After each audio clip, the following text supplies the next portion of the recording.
ইমামে আজম আবু হানিফা রহমাতুল্লাহি আলাইহির নাম তো শুনছেন। দেখেন পরকাল বিশ্বাস করলে কি হয়, আখিরাত বিশ্বাস করলে কি হয়, গায়েব বিশ্বাস করলে কি হয়, এক শব্দ, অল ইন ওয়ান, একের ভিতর সব।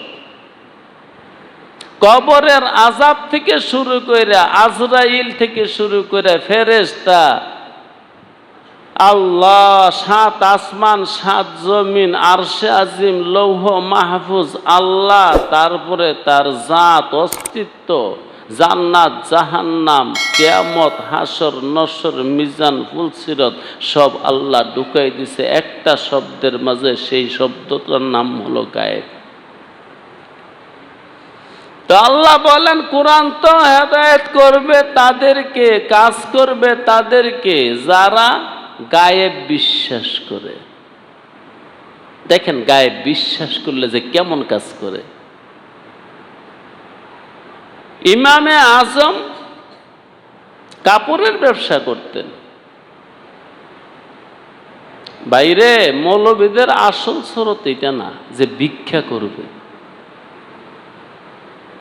আজকে যেটা দেখার পরে আপনাদের মনে ছি ছি একটা ভাব হয়, কি ব্যাপার, মৌলবীরা খালি ব্যবসা, জাকাতের টাকা তোলে, এই টাকা ওই টাকা, চান্দা দেন, এমনি দেন, অমনে দেন, আজকে দেন, কালকে দেন, সকালে দেন, বিকালে দেন, দেন দেন দেন দেন আরো দেন। এটা কি আলেমের শান? আলেমের শান হলো নেন নেন নেন নেন নেন নেন, আজকে নেন, কালকে নেন, সকালে নেন, বিকালে নেন, এখন নেন, তখন নেন, পরে নেন, আগে নেন, সামনে নেন, পিছে নেন, ডাইনে নেন, বাঁয়ে নেন, নেন। এই জন্য তো খাজা মঈনুদ্দিনকে খাজা বলে। হ্যাঁ, খাজা কেন বলে? আল্লাহ তার অনেক উপাধি আছে। গরিবে নওয়াজ, গরিবের বন্ধু, হক নওয়াজ। জি, এটা আলেমদের সুরত না, রূপ না, আসল কাজ না। এই জমানার আলেমরা একটু গায়েব বিশ্বাস করতে তাদের কষ্ট হয়, যে কারণে মানুষের কই দেন না। আমি একটা মাদ্রাসা বানাইছি, দেন না। আমি একটা এতিমখানা বানাইছি, দেন না। দেন, কারণ গায়েবটা তেমন বিশ্বাস হয় নাই। তো বলতেছিলাম ইমাম আবু হানিফা দেন দেন দেন এই দলের লোক না, নেন। নিজে কাজ করত, কাপড়ের ব্যবসা। ওই জমানায় তিনি সুতা তৈরি করে। আজকে তো স্পিনিং মিল দিয়া মিলের মধ্যে সুতা তৈরি করে, তখনকার মানুষ হাতে সুতা তৈরি করত। তিনির বাড়িতে সুতা তৈরি হইতো, কাপড় তৈরি হইতো, কাপড় রং হইতো। তিনির বাড়িতে একটা বাজার আছে। আতরাফে আলম থেকে, দুনিয়ার আনাজ কানাজ থেকে কাপড় কেনার জন্য মানুষ ইমাম আবু হানিফা রহমতুল্লাহি আলাইহির বাড়িতে যেত।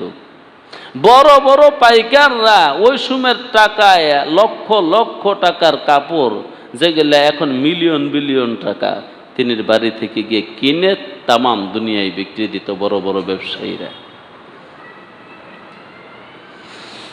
তো ইমামে আজম রহমতুল্লাহি আলাইহির এক সেক্টরের এক ম্যানেজারে একদিন বলতেছে, হুজুর আমার তো একটা ভুল হয়েছে। কেউ মানুষের ভুল হয় না, শয়তানের কোনো ভুল টুল নাই, মানুষের ভুল হয়। হুজুর আমার তো একটা ভুল হয়েছে। কি হয়েছে?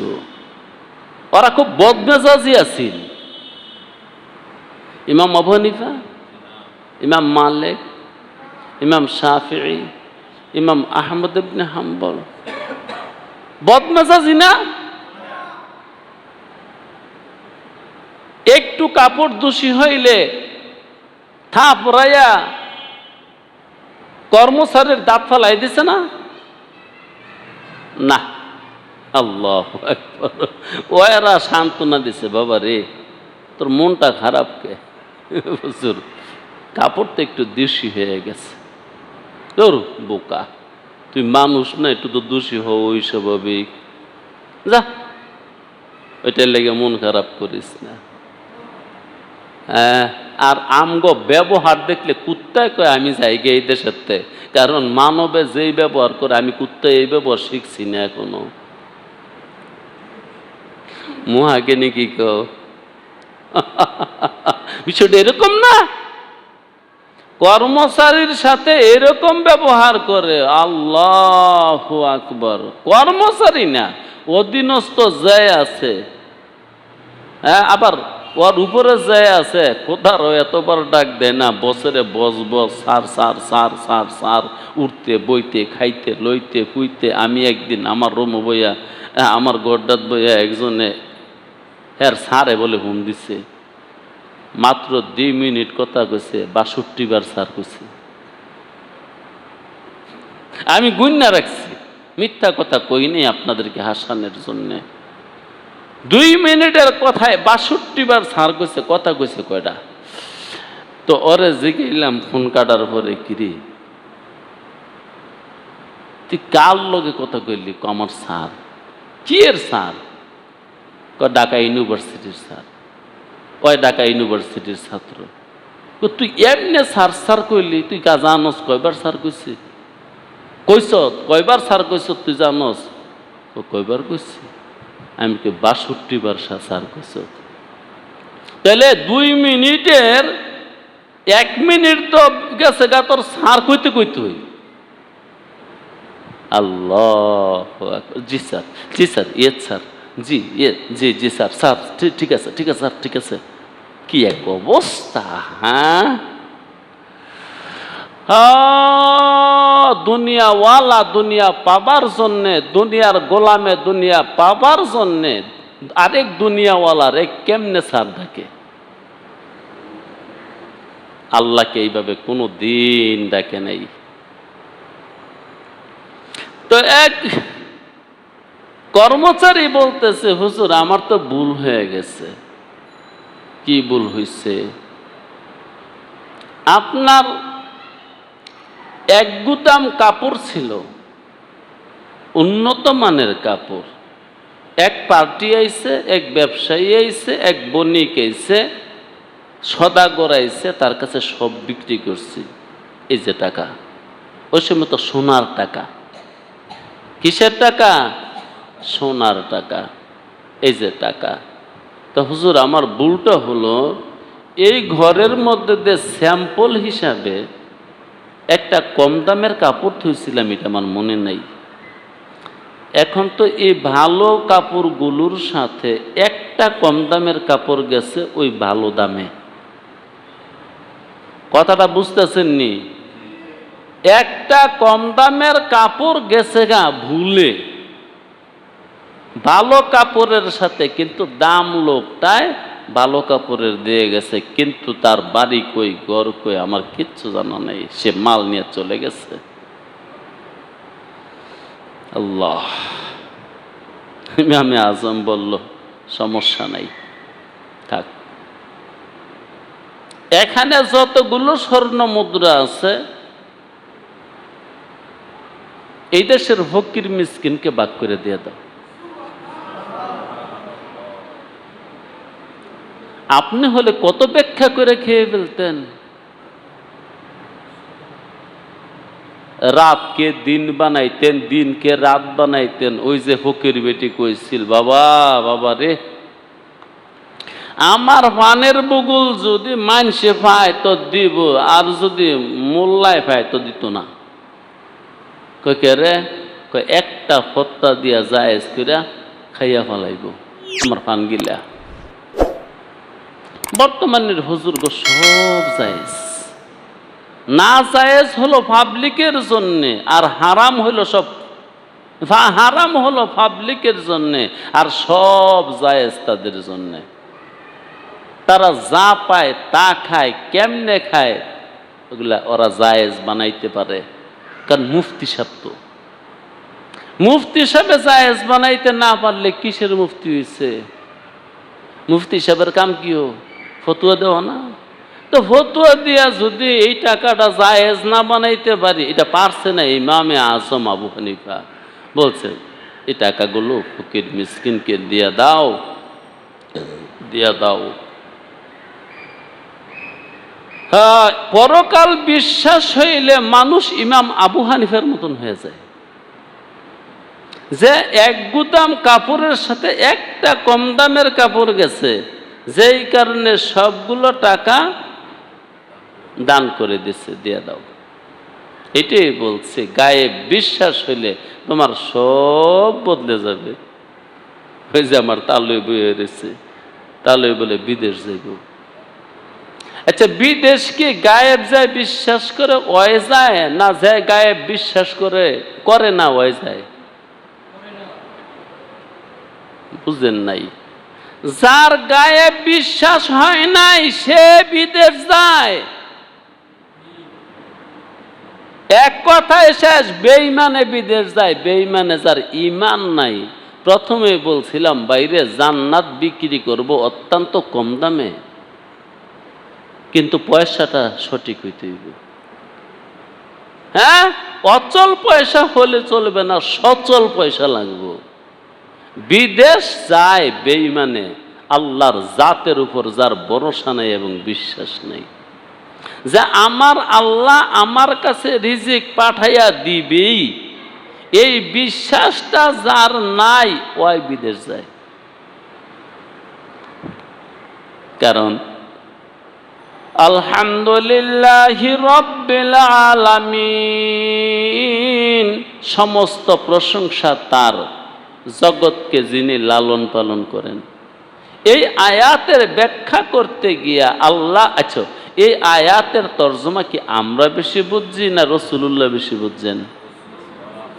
রাসূলুল্লাহ নিজেই ব্যাখ্যা করেন যে আল্লাহ তো জগতের রব। তোমার যদি বিশ্বাস থাকে আল্লাহ রব, তাহলে ঘরে বসে থাকো, আল্লাহ রিজিক ঘরে পাঠাই দিবে। তাহলে আমরা যে বিদেশ যাই, এক শহর থেকে আরেক শহরে যাই, এক দেশ থেকে আরেক দেশে যাই, ওই হাদিসের বিপরীত হয়েছে না হয় নাই? কি বিপরীত হয়েছে?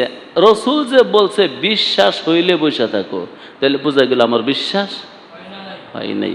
তো বিশ্বাস না হইলে তোর তো ঈমান নাই, তো আল্লাহ তোরে কালিমা পড়লেই জান্নাত দিয়ে দেব? অত্যন্ত সস্তা দামে জান্নাত বেচবো, তা তো ঠিক আছে, 1 পয়সার বিনিময়ে জান্নাত বেচে লইব,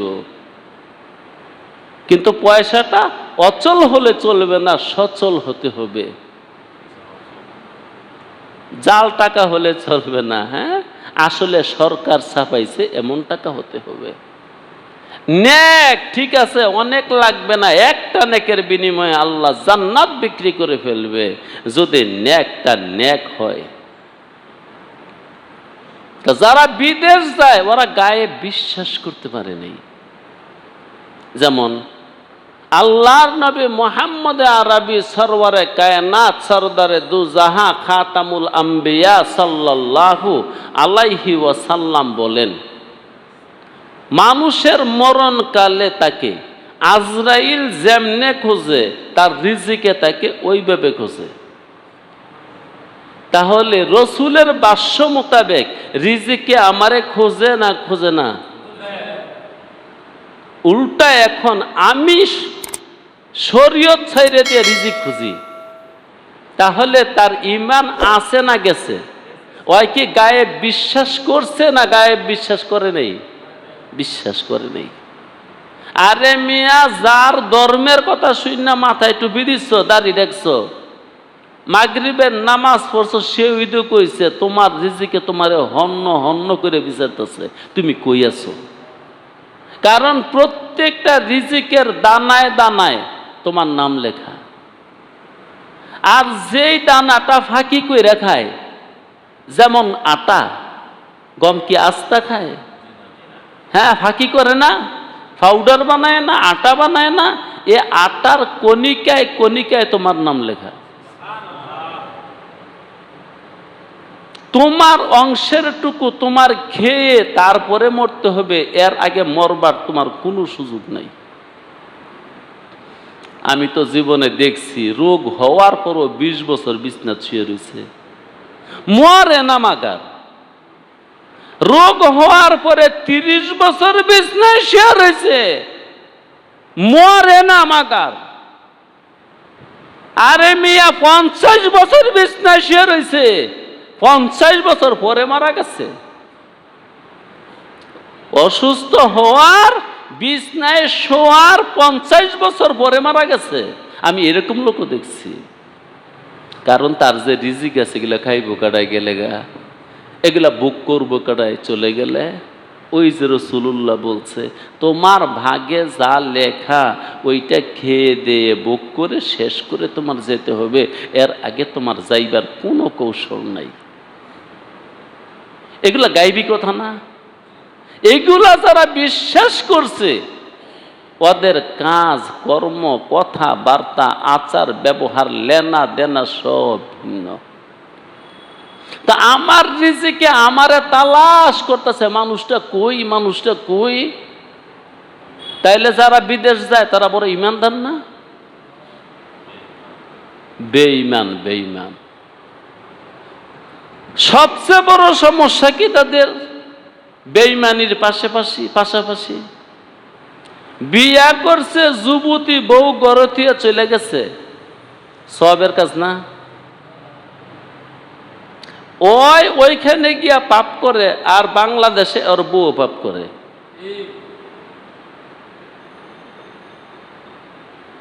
এরকম ঘটনা মনে আপনারা শুনছেন না কেউ?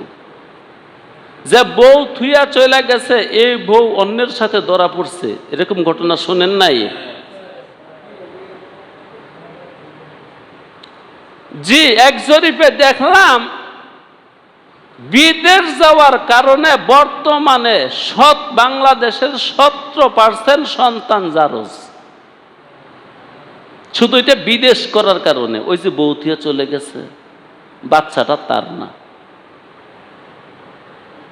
তাইলে তুমি বিদেশ করে কি বাড়াইলা? জারজ সন্তান। জারজ সন্তান হইলে সমস্যা কি? ওইছে তো রাসূলুল্লাহ সাল্লাল্লাহু আলাইহি ওয়াসাল্লাম বলছেন, কোন উপায়ে কোন জারজ সন্তানকে তুমি জান্নাতে নিতে পারবে না। জারজ সন্তানের ঠিকানা জাহান্নাম।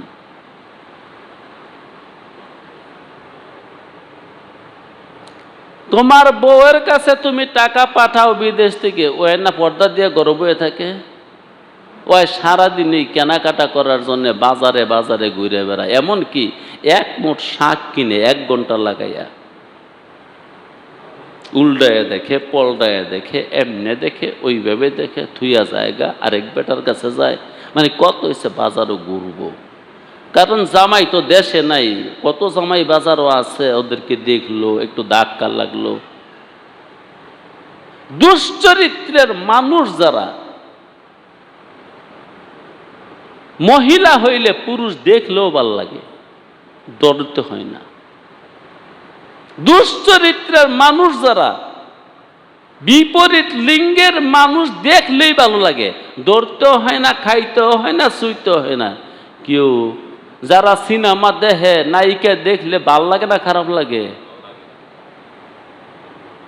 হ্যাঁ, এই বুঝেনি তো। জি, তো যারা বিদেশ গেছে বউখান থুইয়া, তারা এই অপকর্মে লিপ্ত আছে। আল্লাহ, এমনও তো দেখছি রে ভাই, 10 বছর পরে আইছে। এমনও তো দেখছি রে ভাই, সন্তান পেটে থুইয়া গেছে, আইসা দেখছে পুতের গরু নাতি হইছে। আমি নিজে দেখছি।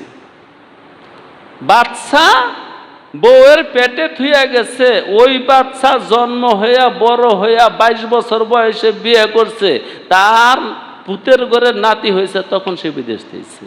হ্যাঁ, সাচ্চা ইমানদার না? আল্লাহ এই জন্যই বলছে, যার গায়ে বিশ্বাস হয়েছে তার কর্ম বদলে গেছে, তার সিরত বদলে গেছে, তার সুরত বদলে গেছে, তার আকার বদলে গেছে, তার রূপ বদলে গেছে।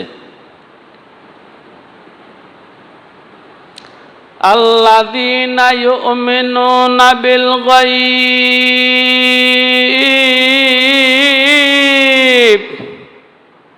কোরআন কার জন্য হেদায়াত? যারা গায়েব বিশ্বাস করে। 2 নম্বরে ওয়া ইউকিমুনাস সালাতা, নামাজ কায়েম করে, সলাত কায়েম করে। সলাত সলাত বাইরে সলাতের একটা মানা, সলাতের একটা তর্জমা গত সপ্তাহে কইছিলাম। যারা আসিলেন মনে করে দেই, বাঁকা লাঠি সোজা করা, সোজা লাঠি বাঁকা করা। তাফসীরে বাইজুবিতে সলাতের আরেকটা তর্জমা আছে, তাহরিকুস সলওয়াইনি,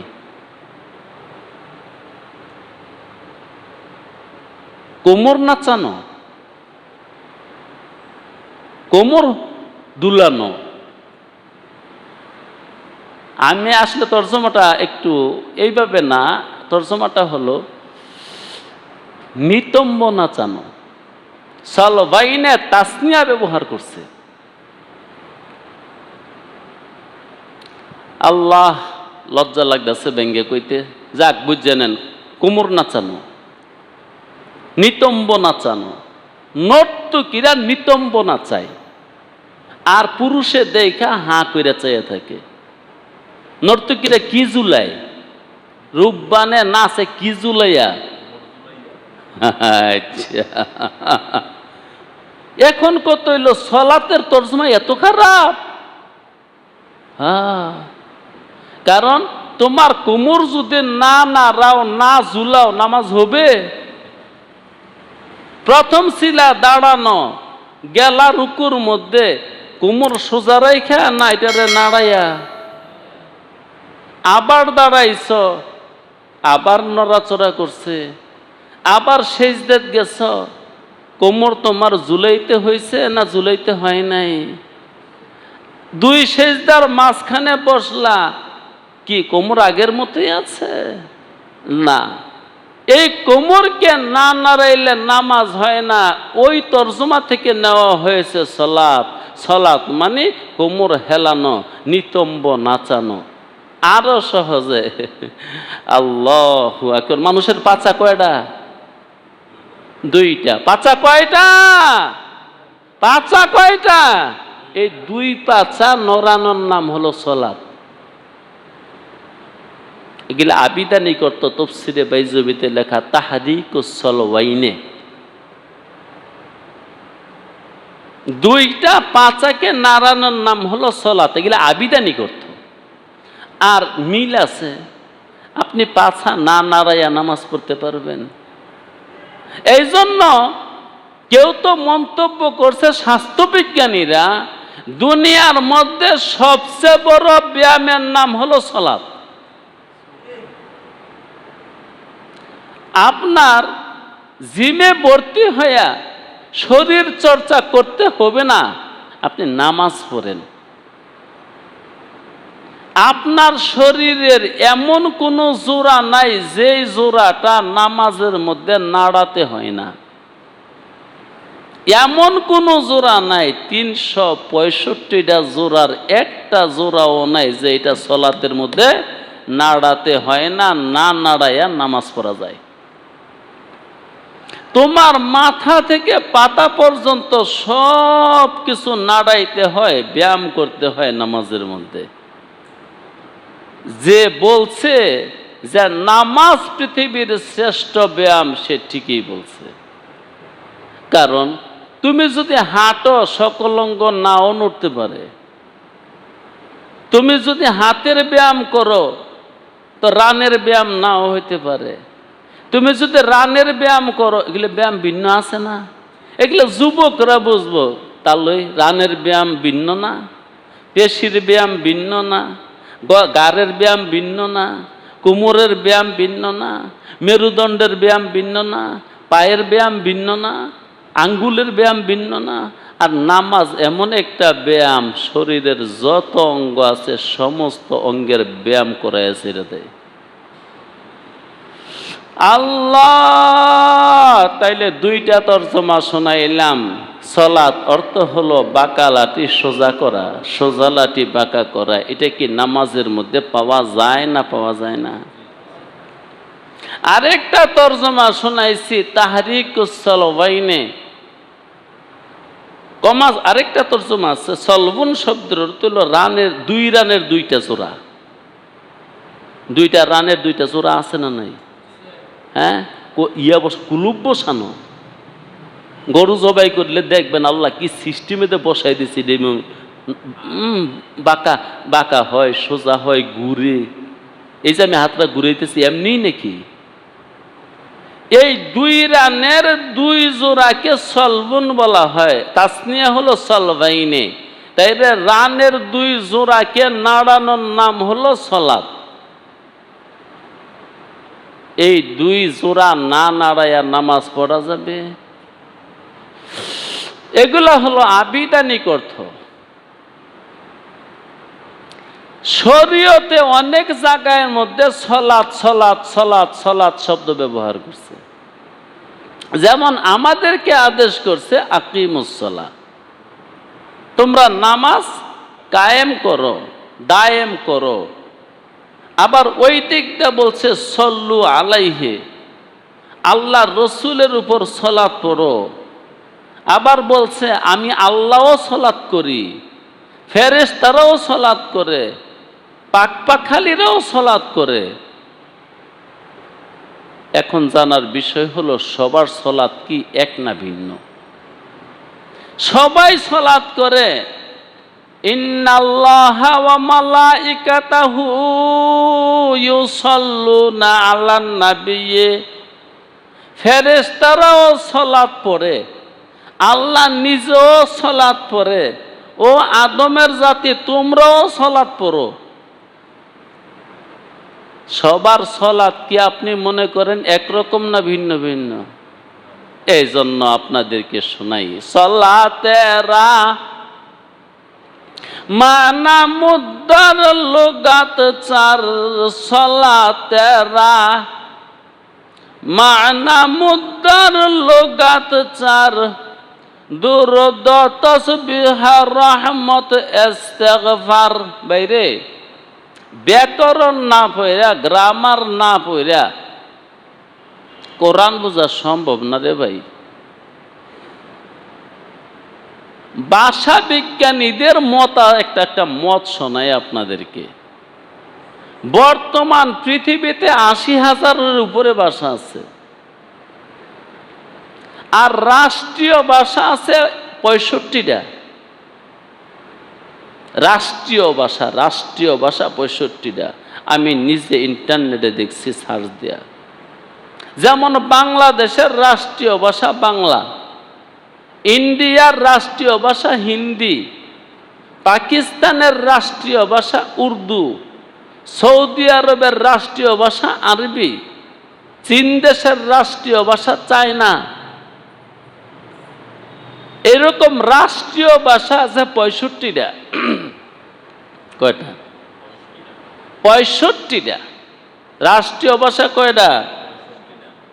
ভাষাবিদদের মত হলো দুনিয়ার সমস্ত ভাষার কায়দা কানুন গ্রামার ব্যাকরণ একত্র করলে আরবি ভাষার ব্যাকরণের সমান হয় না।